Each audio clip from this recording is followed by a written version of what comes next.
Shut down Visa's data centers and the payments stop. Shut down a Bitcoin node, any node, even thousands at once, and nothing happens. The network just keeps moving. That difference isn't marketing, it's architecture. To see why removing a node doesn't break Bitcoin, we need to look at how the network is actually shaped. Bitcoin runs on a peer-to-peer network, or P2P. That means every full node is equal. No central server, no hierarchy. Just a flat mesh where each node both serves and consumes data. A full node is one that independently validates every transaction and block against the rules. In a hierarchical system, killing the center kills the service. In a flat mesh, traffic reroutes around any gap. Decentralization isn't an aesthetic choice here. It's what makes censorship resistance possible. Flat P2P isn't new. The early internet treated every IP node as equal. The most successful consumer P2P was file sharing. Napster in 1999, then BitTorrent in 2001, proving that millions of peers could swap data without a central host. Bitcoin, launched in 2009, inherits this lineage and applies it to something harder than files, money, where every participant must agree on who owns what. The Bitcoin network, strictly speaking, is the set of nodes speaking the Bitcoin P2P protocol, but adjacent protocols sit alongside it, connected through gateway routers. Mining hardware usually doesn't speak the main protocol directly. It connects to a Stratum server, which translates work between miners and the network. Lightweight phone wallets often connect through Electrum-style servers.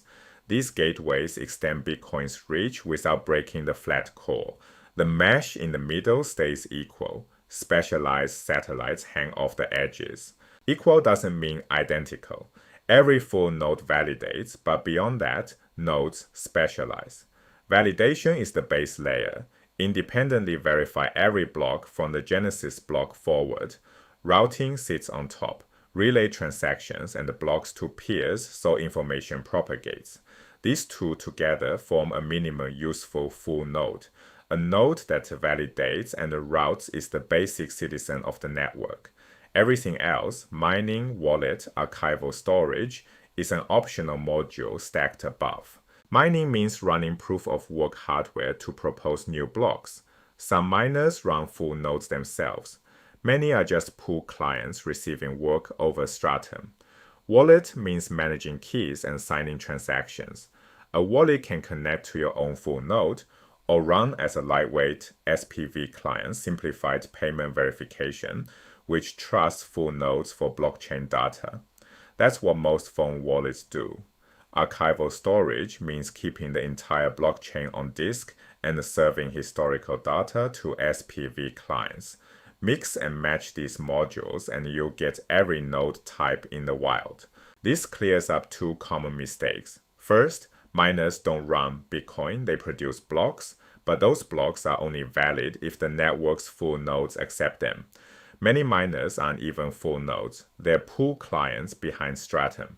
Second, a lightweight wallet is not a full node. It trusts full nodes for the data it can't verify itself. There's no main server anywhere. Every full node carries equal authority. The rules are enforced by thousands of independent validators, not by a controlling party. When you map the real network today, roughly 10,000 listening nodes form the visible backbone. A listening node is one accepting incoming connections. Bitcoin Core, the reference implementation, runs on over 95% of them. Alternatives exist: Bitcoin J in Java, BTCD in Go, Bitcoin in JavaScript, each with different trade-offs. You can read which software a node runs straight off the wire from its subversion string. A node announcing /Satoshi:24.0.1/ is running Bitcoin Core. The flat topology is the reason Bitcoin's promise, a peer-to-peer electronic cash system, isn't slogan. Architecture is policy. Exchanges, block explorers, merchant processors all rest on independent edge router full nodes. Running your own full node is the only way to get verification without trust. the pure Bitcoin experience. No permission required, no gatekeeper to ask. Anyone with a laptop and bandwidth can join the mesh.